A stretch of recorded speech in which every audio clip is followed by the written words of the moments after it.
any questions you have, and I have started recording. So what questions do you have that you've run across since we met last? Anyone have any questions? Yes. I have a question. I know we have the Zoom videos, and I know we have the OMA templates, but I wonder, is anyone else like lost, or is it just me? Like, I think I might need an IEP because I get so lost, and I refer to the videos, and it's just, I don't know if I'm overthinking. I don't know what's going on, but I really get lost when working on these tasks, and I think I'm on track, and I get excited, and then I get feedback like, oh, so I don't know. I wonder, is anybody else lost, or is it just me? I don't think you're lost, but I think there's a piece that some of you are trying to put way too much into things, and some of you may not have figured out exactly what it's asking for. And in some situations, especially with the OMA, I'm finding that some of the things in the one maybe needs to be in two or something like that. Is that sort of what you're talking about? That does help.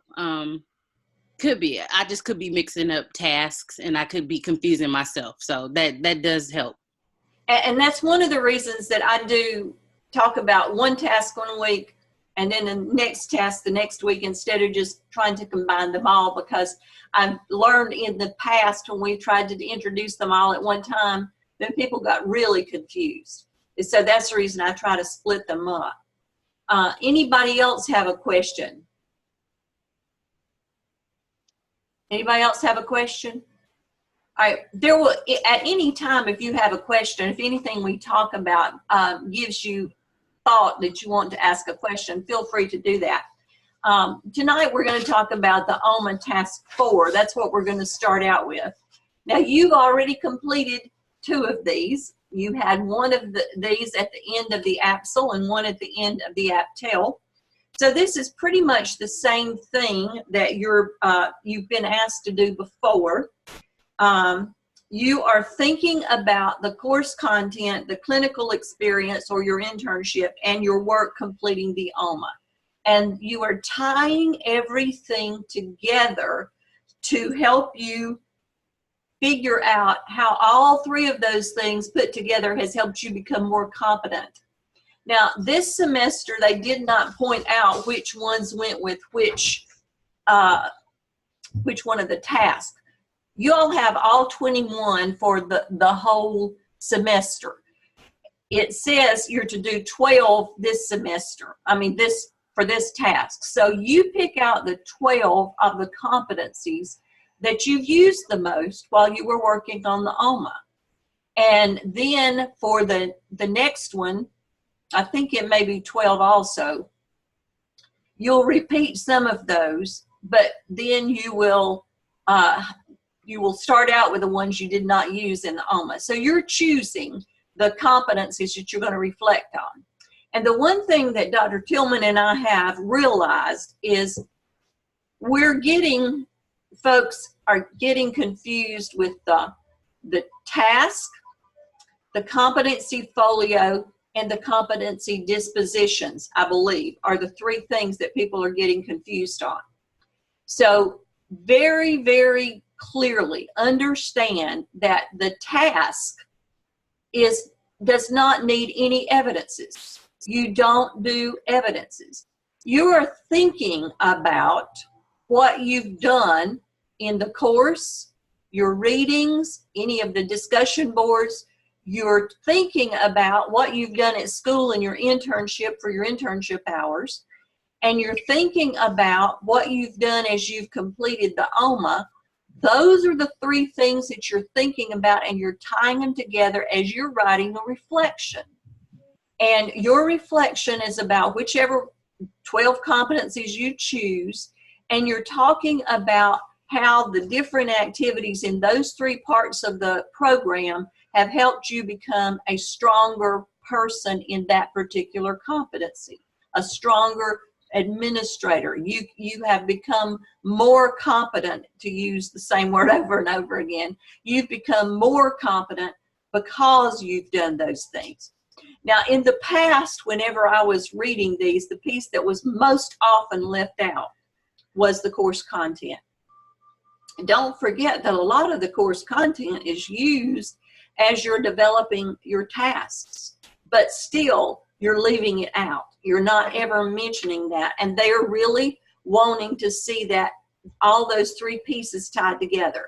When they developed the program, and I think Dr. Neal is probably the one who revised the program, and he is no longer with us, but when he was doing that, he was trying to look at a way to make sure that everything that was done for this program could be tied together and could help you become more competent in the competencies. Now, do you all know where the competencies come from? Does anybody know? All right, they didn't just dream those competencies up.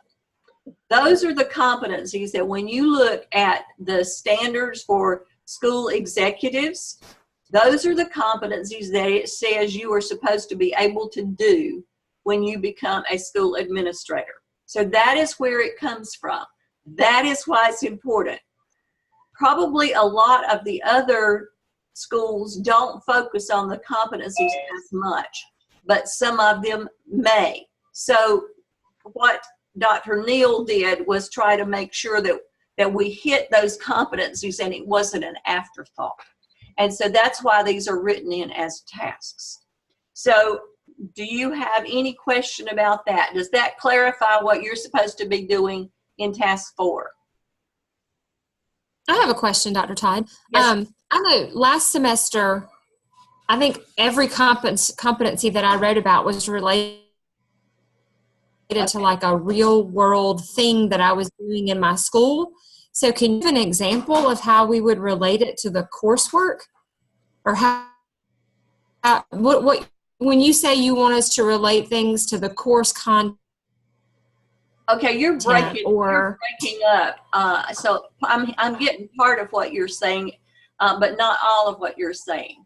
Okay, I'm sorry. I was saying like last semester, everything in the competencies that I did was completely real world, like things that I was doing in my school, you know, things that were going on. Could you give an example of how you would relate a competency back to the coursework, back to the course content? All right, what you were talking about was your internship activities, that's all. So your real world examples that's happening in your school is directly tied to your internship activities. So Dr. Todd, last semester, that is not what we did. Last semester, because I'm in Eleanor's group from last semester, and for Lamb and Stedman, we did, they were with my evidences. Like, and I mean, I got full credit and everything on it. I don't know, but it was, you know, how did I show that competency? And then I wrote, like I did discipline and it gave an example, but it didn't relate back to the APSL or the APTEL in any way. It was just things I was doing that showed I was competent in those areas. Well, I can't tell you what they allowed, but I can tell you what they told us you were supposed to be doing. And Dr. Tillman and I have really tried to make sure that that occurred, because, you know, when you read the information about what you're supposed to do, it talks about the course content, it talks about the artifacts that you're doing, and it also talks about your internship. All right, you asked for an example. Miss Dr. Todd, can I give him an example? Yes, go ahead. So like one of mine was like for technology, and then I talked about being like the Zoom master, and we created our schedule and like when we were going to meet and things like that. Or like communication would be like, you know, we got on the discussion board and we discussed, you know, the teacher that became the principal and different things like that. So does that kind of answer? And what Kelly's talking about, we did some case studies where during some of our meetings after we finished the individual tasks, I'd pick up a case study and we would talk about it. And they were able to use that information, which was the course content, in what applied with things that they were doing in their school. And another example would be like all of the laws we're learning about now on special needs and FAPE and IDEA and all of that, and how it has helped you to incorporate that into your classroom if you're not a spec ed person or know those. That's exactly right. So, you know, with all the things that you're finding out you're supposed to be doing with special ed, you would look at those, and communication could be one of those, because whenever, even if you're the classroom teacher, you're supposed to be involved in the identification of special needs children. And there's a certain role that you have, and that role is to follow their IEP. And if they're supposed to be having accommodations, they're supposed to have the accommodations throughout the entire year, not just when it comes to testing. Right. So, and your course content is a lot broader than what some of you are thinking about too. I mean, when you did your PLCs, you'd read about that first in your course content, and then you actually created one at your school, and then you figured out that that probably helped you with your communication skills, and it probably helped you with some of those other skills too. So that's what we're talking about. And you don't have to use course content in all of them. You don't have to use artifacts in all of them. You don't have to use the internship experience in all of them. You take the 12 that you've chosen for this semester. You just make sure you include something about course content in some of them. So those of you who had me last semester, did I explain it fairly well? And thank you for joining in and giving some good examples. So does that help? And then just make sure, like, if you are, like, this is the competency folio, but if you are doing something from that, make sure that you add the sentences that Dr. Tillman provided us. And that's like, you just tell how you're using a digital competency. Yeah. If you need that, I can send it to you, Eleanor. I think that's what I wanted to say with that. It sounds like y'all got, you know, a whole lot of stuff that we being with a different group of people last semester, we don't have those advantages going for us. So, you know, these extra things that you're adding into competency folio and stuff like that, we don't have those things. So it would be super helpful to have those resources as well.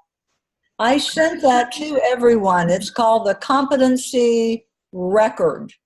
And on the bottom of the second page is an example of a way to put that narrative and fulfill the digital competency. Because when you get to 605, no matter whose class you were in, you're going to have marked one of each competency. One of those submissions has to be a digital competency, and you've got to be able to find it. So that's why I said on that little sheet, here's a way you can do that.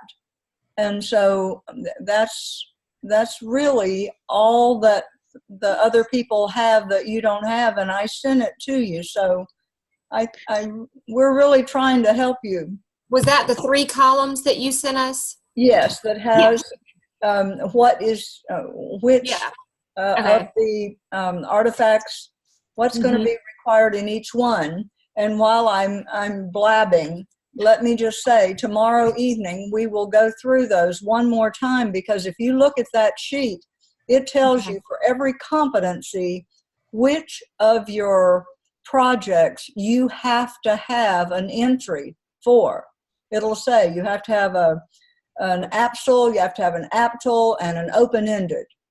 Well, if it says that, if you don't choose to do it now, you're going to have to do it later, because you've got to have one from each of those areas that it tells you in your folio. So that's why I did the document for you, so you can see which ones you have to do. Because Dr. Todd can say, do any 12, then do any 12 in the next. And that's fine for what she's having for her task 4. But when you get to the competency folio, it tells you exactly which ones have to have a submission for each of those competencies. And remember, the competency folio is where you put your evidence. Yes. You, in the task, you are reflecting. And it's just like if any of you did your national boards, it's just like going through that process. You're reflecting on what you did and how that has helped you grow and what you learned from it. So that's what the tasks are.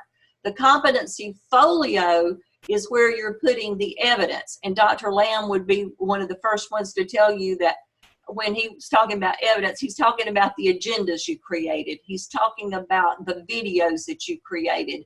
He's talking about things that you did that you have proof of. And so that's what goes in the competency folio.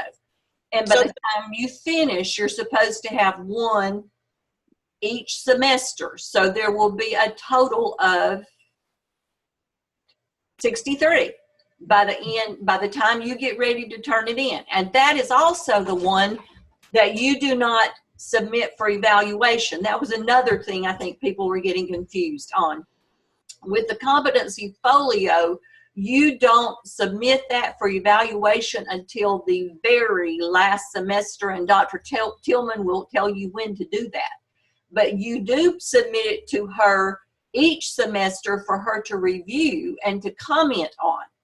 So each one of the semesters you do that, but it's for review. You do not submit the competency folio for evaluation until the end.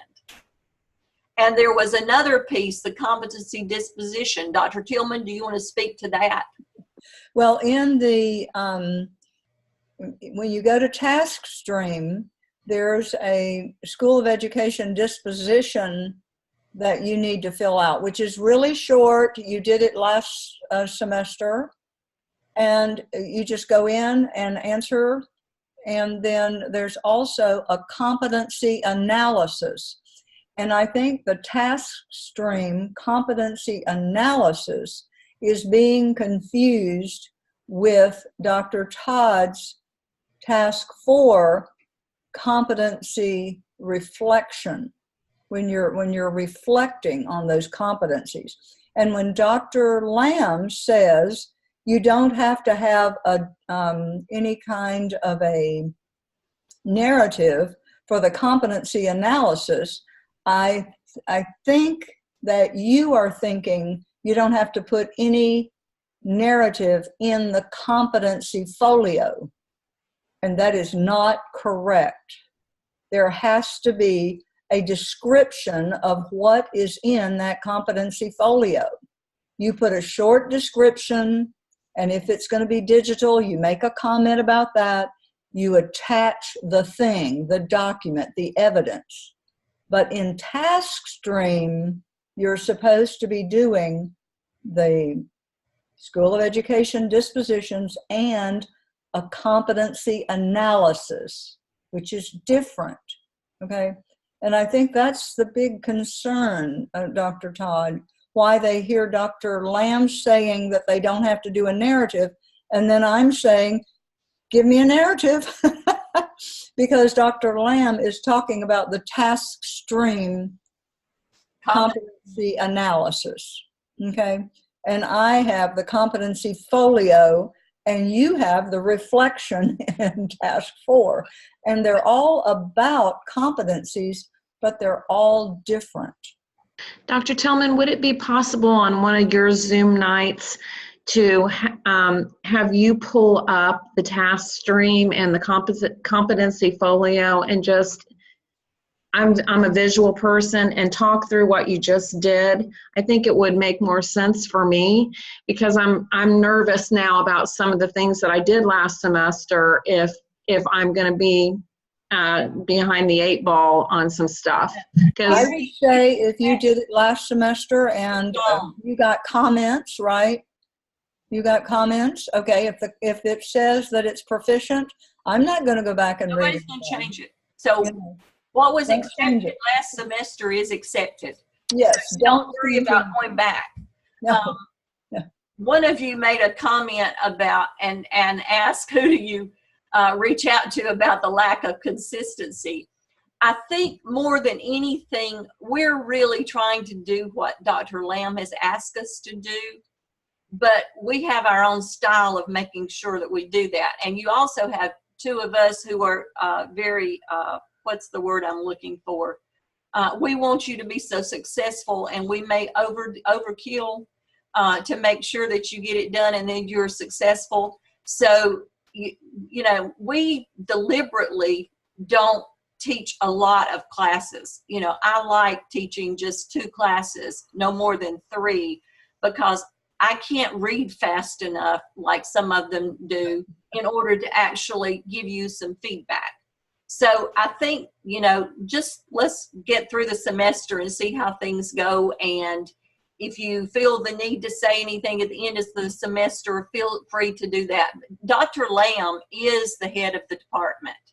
And so ultimately we try to do what he tells us to do. Sometimes I think that he has so much on his plate, and also I think Dr. Stedman does too. I think they have so much on their plate that they can't take the time that we do to read as closely as we do. And you know, when I looked at Dr. Lamb's schedule and Dr. Stedman's too, they have 6 or 8 classes that they're working with. Well, I don't want to do that to myself. I had my career as a public school person and as a public school teacher, principal, and superintendent. I lived that life. I don't want to go back through that life again. And so I'm doing this because it's my way to give back.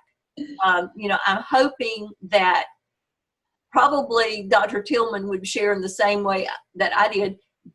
I was one of the first female principals in a rural county.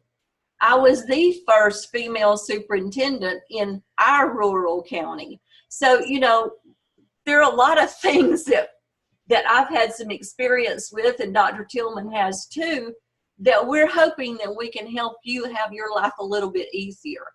And so I hope that helps you understand where we're coming from. So, you know, let's just get through. And, you know, our goal is not to make your life difficult. Our goal is to make sure that when it gets to that evaluator, that they say, gosh, this stuff is so good.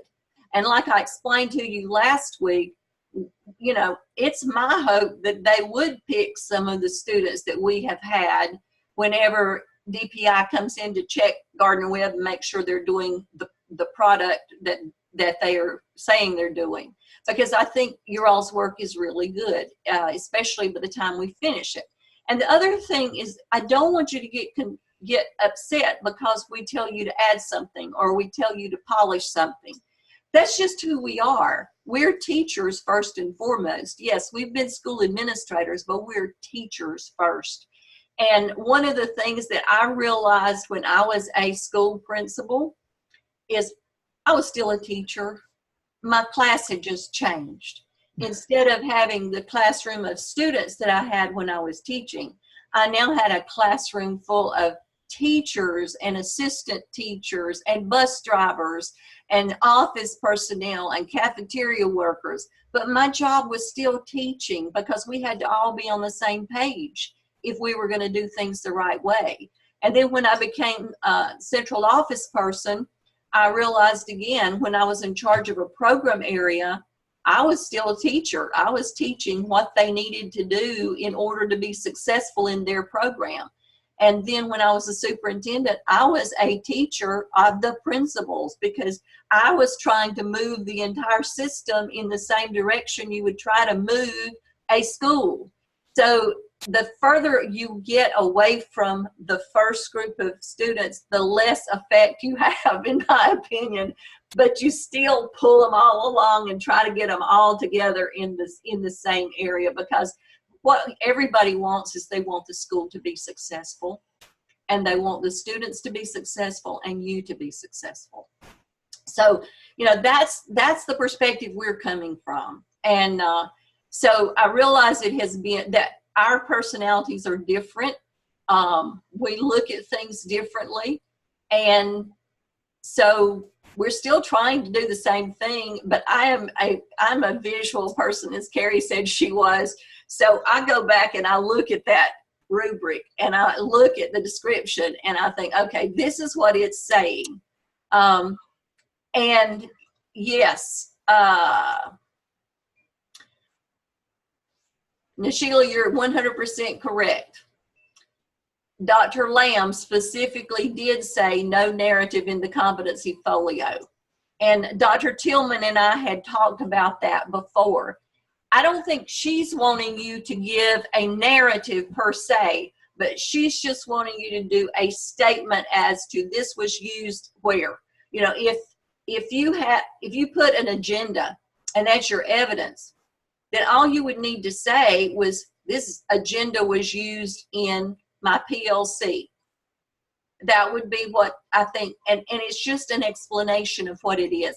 We're not talking about a long narrative. The narrative is your reflection.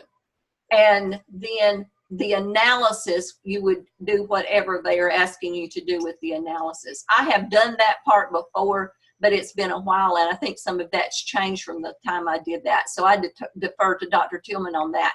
But you are 100% correct that Dr. Lamb did say there was to be no narrative in the competency folio. And that's one of the things that I had talked with Dr. Tillman about, that he pointed that out. And so what she's asking you to do is just tell how you used it. One sentence. That's, in that competency folio, one sentence. That's it. Well, we can sort of disagree about the number of sentences. I don't want to get into that. But I did ask them to identify, for example, if it says there needs to be an example from the app tool and the APSL, okay, this is the submission for the app tool, and this is how I use this. And if it's digital, this is the digital tool I used to produce that. Yeah. And this is my level of competence, because over the time he's also said he wanted the level of competence for the digital folio. Yeah. So, you are correct, but the ladies are correct too when they say that he said no narrative. So it's one of those things that I think that it doesn't have to be extensive, but if they know how it's being used, then you've got yourself covered. That's a way to look at it. So I was on the same conference that Dr. Lamb was on. Dr. Tillman couldn't attend that one, and so that's the reason I sent her the information. And I said, this is probably going to come up. But I did watch the video. Yeah. Unlike some of our students. Okay.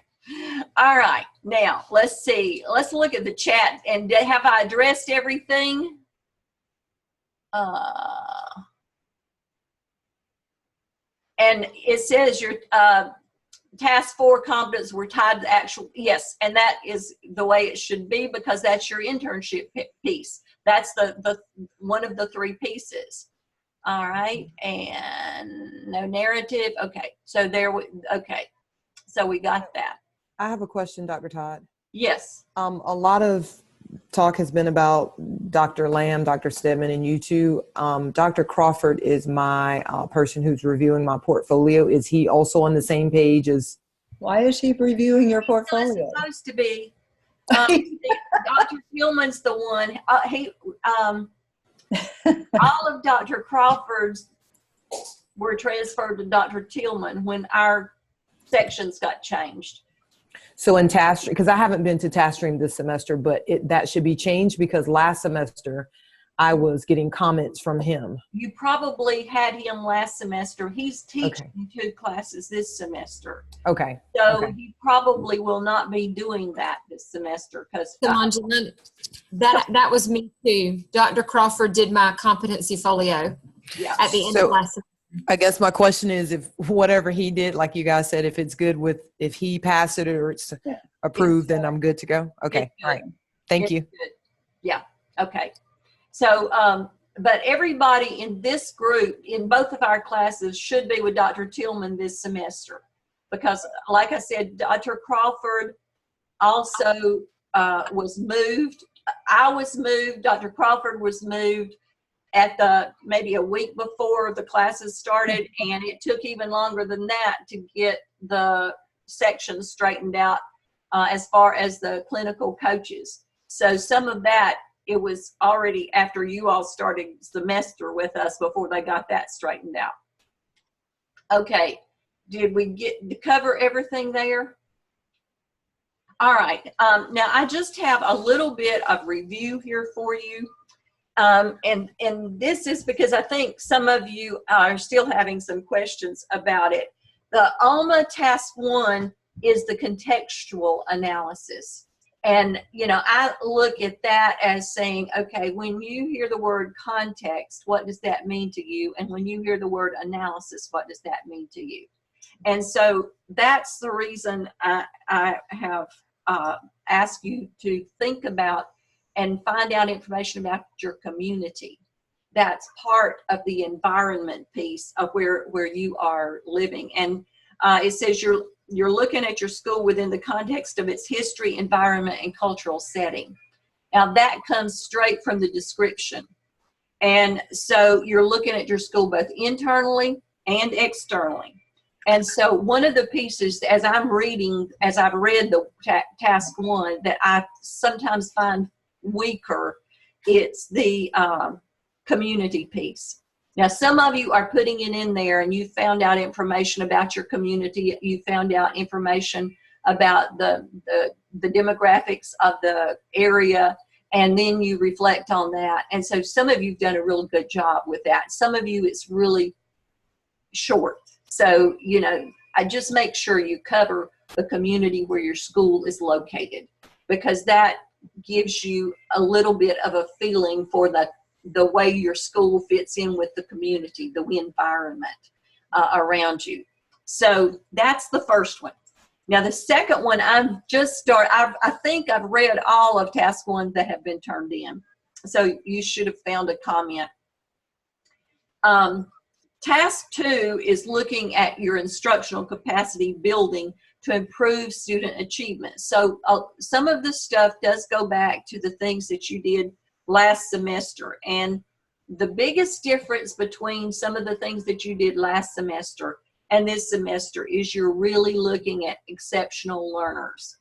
And that does not just mean EC students. That includes the 504, the AIG, the ELL or ESL or whatever they're calling it these days.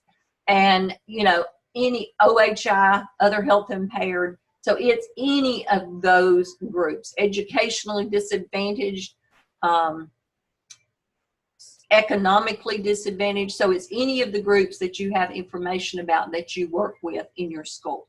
And you won't have all those groups in your school. Your school, depending on where you're located, one school may have more than another. So you're commenting on the populations that you deal with in your school. This one also includes a detailed plan for professional development activities that will help your school improve in the need you've identified.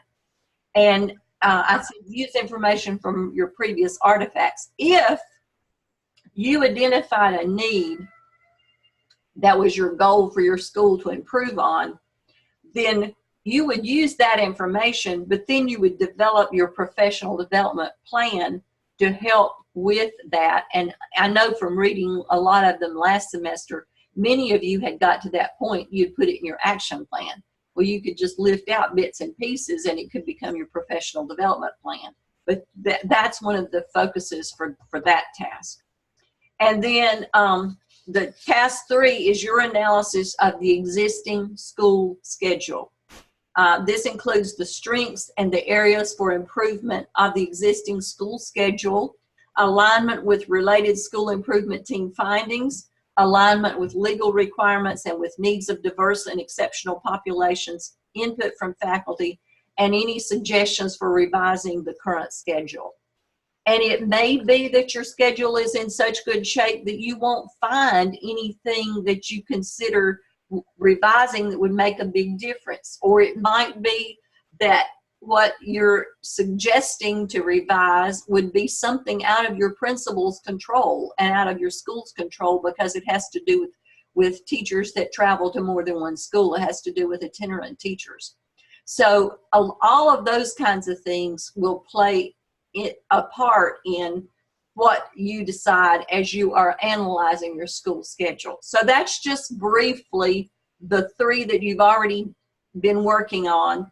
And then that brings us to the one that we talked about earlier tonight. So are there any questions about the OMA? Because once you get this finished, you're done with the OMA. Any questions? Yes. Sorry. So I submitted a beginning draft of my task 2, but now I feel like I have more clarity on the avenue I should take when I'm doing my writing. Can I delete my submission and tweak that to with this new clarity that I have, or should I just leave it and save my revisions for when it's time and move on to task 3? You can, if there's a section you feel really strongly about, you can just submit that as a second one and say, look at this one instead. If I haven't gotten to it, just say, look at this one instead.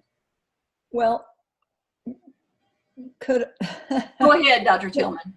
Well, I have read about a half a dozen or maybe 8, 10 of those. And if I've made comments, I won't be making comments again if I've read the whole thing and given you comments, because some of those papers, it's amazing how much stuff you can dump in a paper. And it takes a long time to look at it. And I've had 2 or 3 people that have come back and said, oh, I sent you the wrong paper, excuse me. And so let's be really careful about saying, oh, I'll just dump that out and give you another one. Because every time you put a new one in, we expect that we're going to go in and evaluate, because there should be an even number of submissions over there, your submission and our review. So, make sure you talk to the person that's giving you some feedback if you're going to just dump it and start over, because we can't read them 2 and 3 times. Well, and what I was talking about, because I'm not as far along, I think I've done 4 of the task 2. What I was talking about in discussion board, if there is one that you don't want us to read, you can post another one and say, write a note, say, read this one. And I am fine with that. You don't have to, I'm not even sure it will allow you to delete them, but if you just write me a note and say, read this one, that's the one I'll read. Mm-hmm. Okay, let's see, there's one, let's see. How long should a paper be? All right, there is no page limit. It's whatever length it takes to say what you need to say and what you need to address. Now, some of you have extensive pages and appendices and those kinds of things. If it does not directly address the information that is required, you don't have to copy and paste all of it. Just copy and paste the pieces that it's asking for. As far as, we want you to cover the topic. We want you to do what the artifact is asking you to do. We want you to make sure you get to the proficient level. So there isn't a page requirement, but some of yours, the one thing that I may write once in a while and have written is, when you're a principal, you're not going to have time to write this long of a paper. So you need to start beginning to figure out how to write things in a manner to get the point across and not have to be extensive in the length of the paper. Okay, does that help?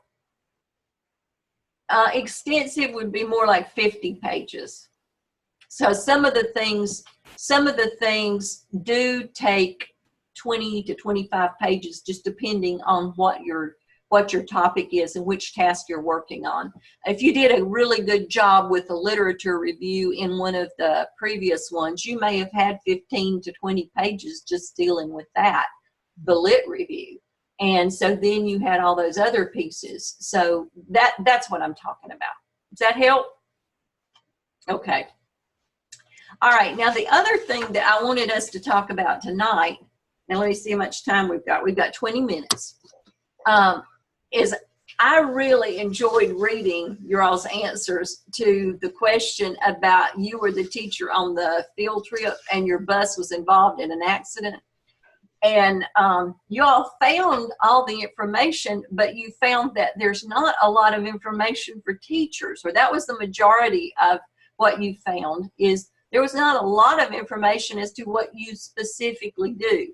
So that's one of the things I want us to look at. The first one is, what did you learn about the plans in your school and the directions down to the teachers? So some of you share that with me. I loved reading your discussion boards because I thought, okay, this is so true. This is all very real here. So somebody share some of the things that you found as you were hunting all the information. I'll share. Okay. I found that even talking to the assistant principal and principal, there was really no set guidelines. There's no district policy on it. And they just knew protocol as to, like, from word of mouth. There was no written document. So I even suggested to them, I said, well, can the district write something in policy for especially you guys and for the teachers? Because the teachers have no idea. And that's good. That's good. Anybody else have a different experience? Well, my principal and assistant principal and everybody just, say use common sense. And no matter what, the safety of the children comes first. And that is true. That is true. I had a similar experience when I wrote my discussion board. I mentioned the fact that a couple of years ago, I was, a teacher in a classroom trying to take a field trip. And it took me about 4 months to figure out all the different forms that I had to fill out to be able to even try to plan one. It was as if they wanted it to be so difficult to try to figure out how to take a field trip that nobody would take a field trip. And so the same thing happened when I was asking about our emergency plan. Couldn't find it published anywhere. Had to contact transportation. When I asked administrators, it was kind of the same thing, like use common sense and take care of the kids and, make sure you call the office. But it wasn't until I contacted transportation that I actually got an answer, but it wasn't really that detailed. Right. And yes. So when I answered the question, I don't know. So the question said, assuming you were the supervisor, which role would you take? Well, in my particular building, there's 6 administrators, and each administrator has a specific role based on that scenario. And so when I answered, it seemed like, okay, well, you didn't address this, and this. Well, the question didn't say that.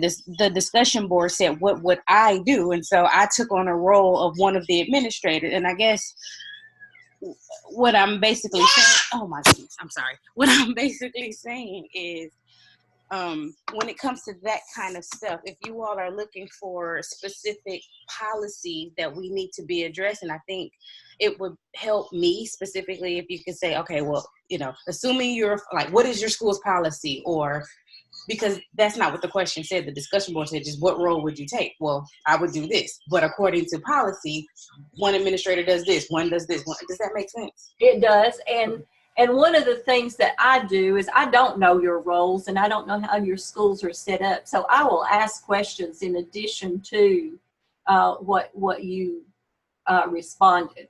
And that's the reason we're spending time talking about this tonight. One of the things that one of you just said, where you got some answers when you talked to the transportation department, that is exactly correct. But it also varies from school system to school system. when I was in one school system as an assistant principal, there was a very definite, this is what you do, this is what you do, and this is what you do in case there's a school bus accident. I came to another school system and I was assistant superintendent. And so there was a bus accident and I started asking around trying to find the protocol. I had to call my former school system and find out what they told me to do or when I was there and write it down. And then I brought it to our school system and revised it and got it over to the right people. And I said, whenever we have a bus accident, this is what you need to do. So, you know, sometimes there's a lot of common sense that goes into it. They're exactly right. And you are 100% right when you say that your first job is to look after the children. That is the first thing that should happen, is you are to look after the children, and that means you have to remain calm and you help calm them down. If your bus driver doesn't automatically call 911, then you are the one who needs to call 911. If something happened to your bus driver, then you take over and call 911. It will not take long in any school system. When there's a bus accident, it will not take long for people to get there. And there's usually enough people who are home or who are on the road, and they'll stop to help. So, you know, your biggest issue is keeping the children safe and then remaining calm. One of the things that you will want to do is make sure you know which seat everybody was sitting in. Now, you think that doesn't make sense. Oh, yes, it does, because guess what the policeman's going to do when he comes out? He's going to want to know exactly where every person was sitting, and he's going to want to know whether they're in the middle seat, the edge, or next to the window. And, you know, nobody tells you that. So, you know, I had that, I bet they've lost the form by now, but I had that form created with the number of bus seats. And then, you know, it was a packet that I gave the schools, and I said, okay, should there ever be an accident, whoever is there, we need to get this information. You know, whether it's the bus driver that's there or whether it's the school administrator comes upon it. And then if as soon as an EMT gets there or a first responder, then you can relinquish some of those duties about checking for first aid and doing that to those people. And then you sort of identify who needs help the first in case somebody's hurt. Now, the beauty of a bus accident is about the worst thing that's going to happen to the children is when the bus topples one way or the other or something, is they're going to hit their head. Because buses are constructed so well that there's not many times that the children on the bus are going to be hurt that much. But you do know if they're closer to the back, they're going to be hurt more most of the time, because they will, when it topples a little bit, it may not turn over, but it topples a little bit, it'll bounce them out of their seats and they'll hit the top of their head. Now, why would I know all this? Because I've observed it. And one of the things is I was working at the central office and we had bus accidents and we were a small system. So somebody from transportation would go, and then either the superintendent or assistant superintendent. So one of us would go, or sometimes both of us would go, because it depended on how many people were on the bus, and we knew we could get there faster than the school personnel could. Now, if it was closer to the school, then we let the schools handle it, unless it took forever and they needed to get back to school. So there's so many things, you know, this piece of paper, knowing exactly where everybody's sitting, that's one of the first things that you need to do, because that's what the police are going to want to do. When you let the EMTs take over and check any kids, and you let them suggest whether they go to the hospital or not. Some children will say, I don't want to go, or by the time that they get there, there may be parents already there, and they may want to take their children to the hospital. Well, if you allow them to live with their parents, you've got to have a record that they checked out. So you need a piece of paper where they can sign out. So you almost need to know who, if you're on a field trip, you need to know where they're sitting. You need to know who is on the bus. And then you need a space where the parents can sign them out, and you put down the time. And if you don't know the parents, you make them show you some form of ID. Now, in the case of they have to go to the hospital by ambulance, what we did in the situation where I was, we could take care of the ones that really didn't need a whole lot and that were not going to have to be transported very far. So we let the principal go with the one that was going to be transported to the hospital in Winston. And they knew the families better, and so they took care of that. They didn't ride in the ambulance with them, but they followed them, and they went in to check until parents could get there. Well, while all this stuff is going on here, you need somebody that's going to be making some phone calls, because you're probably not going to have the time. So you make sure that you early on, after you called 911, you make sure you call either the transportation department or your school or both, so that you can get some help there. And so while the ones that were hurt the most went to Winston for the hospital, at that point in time in Yadkin, we had a hospital. We don't have one now. But we did, I went to the hospital and stayed till all of the ones that needed to be checked out that were not in bad shape, they were just needed to be checked out. I went and then met the parents there. So it takes a community when you're dealing with situations like this. And you have to be really careful that you don't let somebody slip in who is an EMT or pretending to be an EMT, and then you wind up with a situation that's totally different from that. So, there's just so many little pieces of things that can go wrong that you have to be prepared for. So it is not pleasant. There is one piece that has to occur after everything is in control, the children are all with their parents. Any of the children that were fine, then you send a written documentation home in the form of a letter, and you give facts, and that is all you give. And you also make sure there used to be a statement that would say, if this caused any hospital bills or medical bills, that this was how you submitted those bills. You submitted them to usually the central office, transportation department, and it goes to the Attorney General's office. I mean, that's where it used to go. I'm assuming it's still the same, but those are conversations that you would need to have, that you would have with the transportation department, to make sure you knew when they started bringing these bills, where do you give them? Because if it is a bus accident, then you are the school is the one that usually has to pick up those. And so those are falling under the state of North Carolina. And so that's the reason it went to the Attorney General's office back in that point in time. And I'm assuming they probably haven't changed it a great deal, but that's something you need to talk to your transportation department and find out. You hope it never happens. But I think we had 2 in the whole 9 years that I was there that I went to.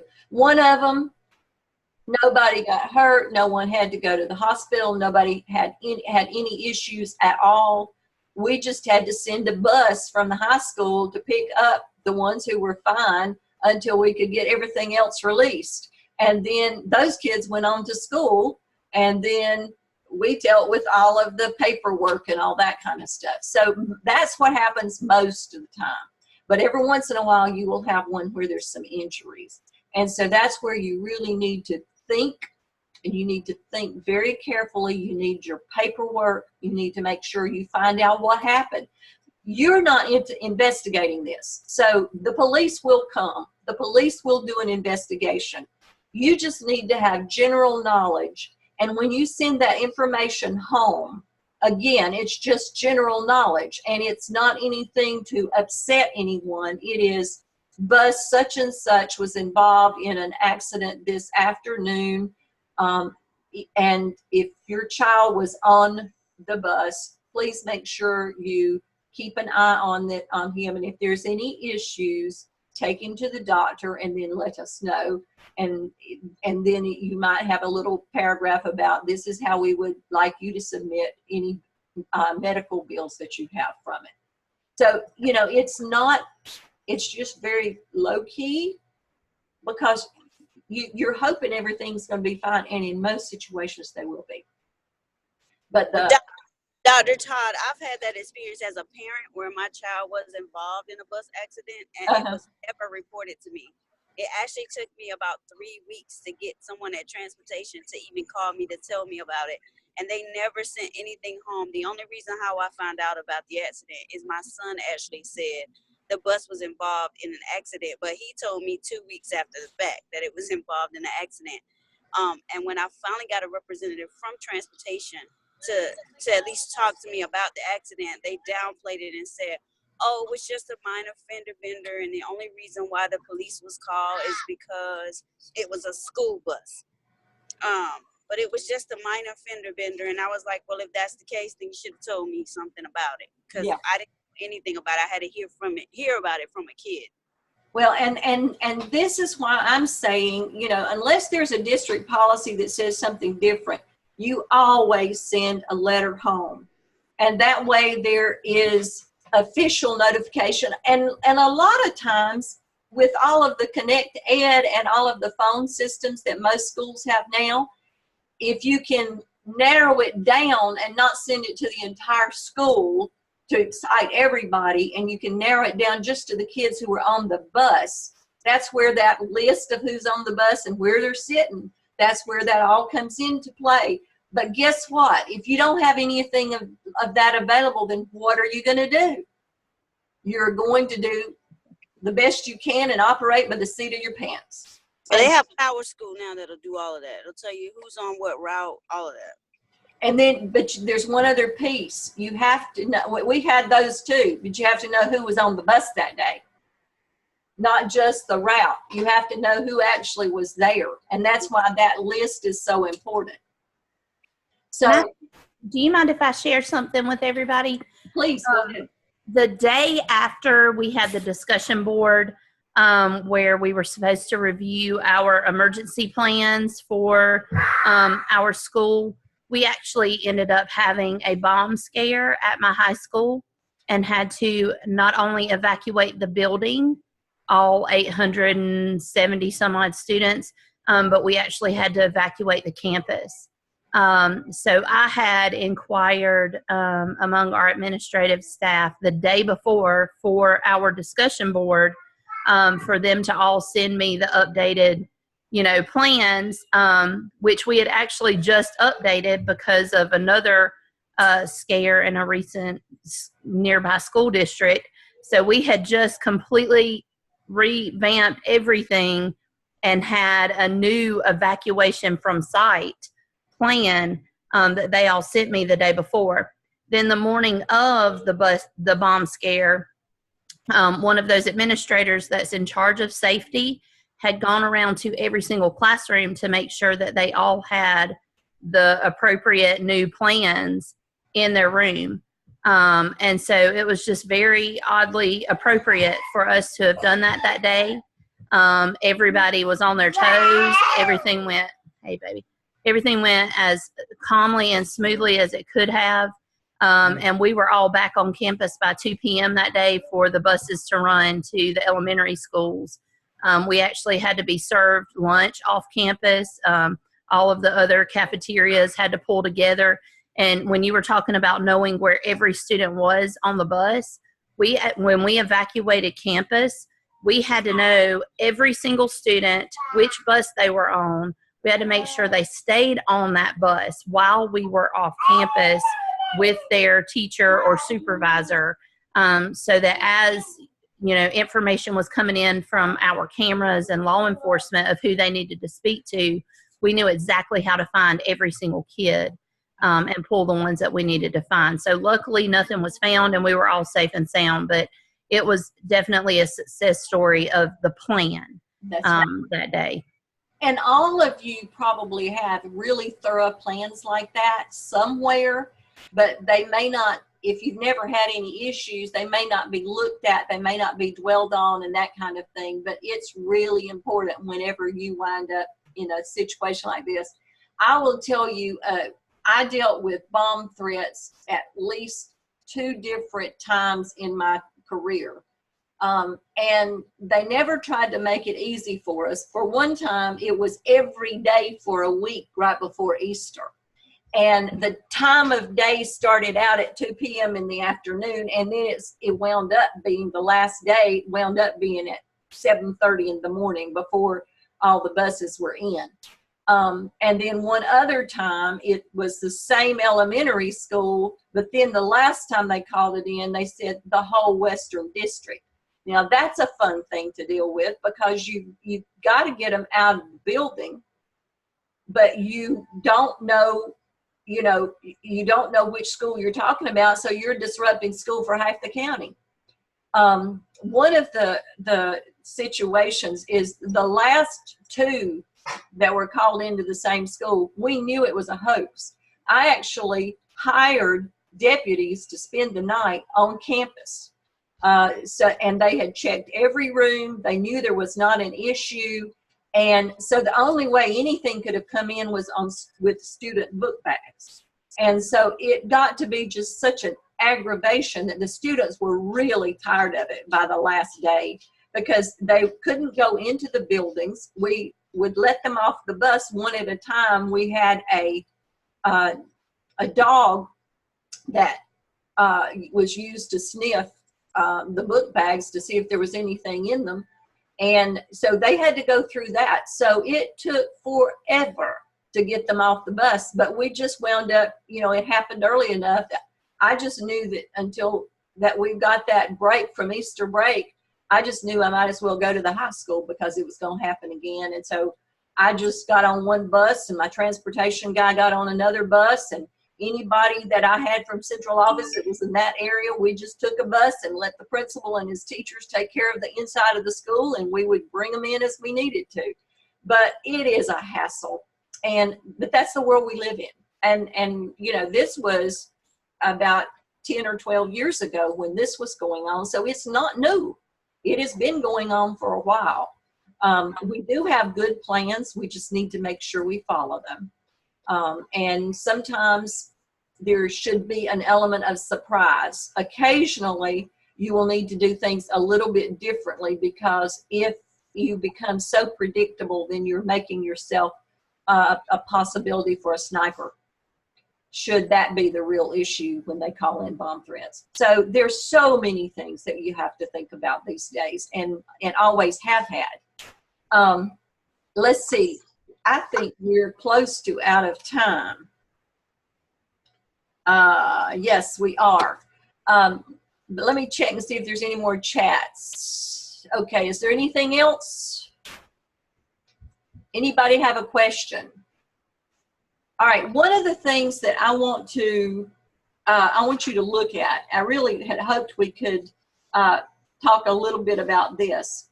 One of you, when I looked at the next page, it reminded me, you do not have to wait till Dr. Tillman and I give our comments to you before you start working on your next task. Go ahead and work on your next task as soon as you finish one.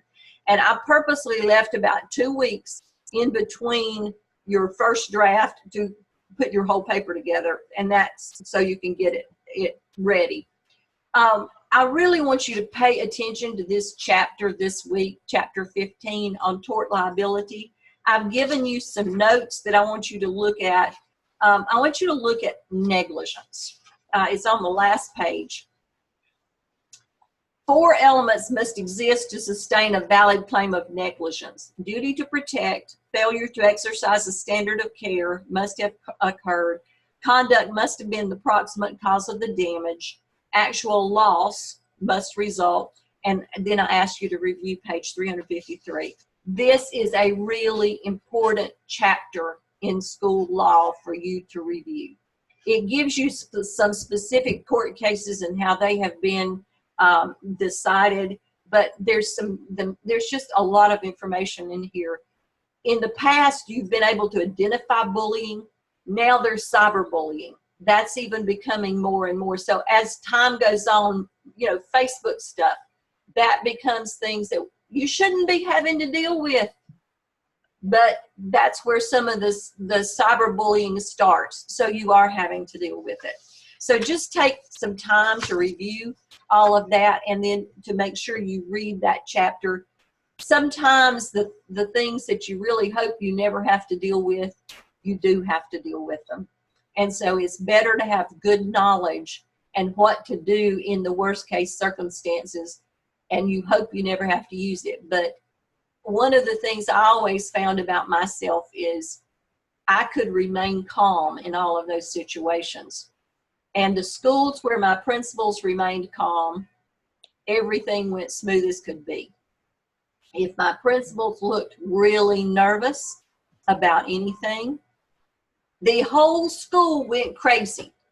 And I am not kidding you. The whole school, we'd have things happen in 4 or 5 schools, maybe. I had no issues at 3 of them, but one of them, everything we did was wrong.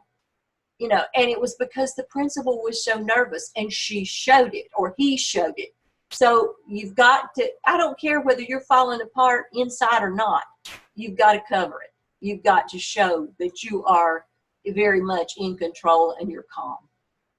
All right, anything else before I end our meeting tonight? Thank you for joining, and thank you for participating. And I'm sorry if Dr. Tillman and I am making your life miserable. We don't mean to. We just want to help you. So anything else for tonight? We really do love them good. That's right. That's right. We figure you're getting your money's worth out of us. How's that? Absolutely. All right. Good evening. Have a great week. And I hope the weather stays nice again the rest of the week. Today was wonderful. And I'll see you, Ms. Hardy. We'll check off of here, and then we'll log on for our meeting. Okay. All right. Thank Have you. a good evening. Thank you, everyone. Have a good night. Yes.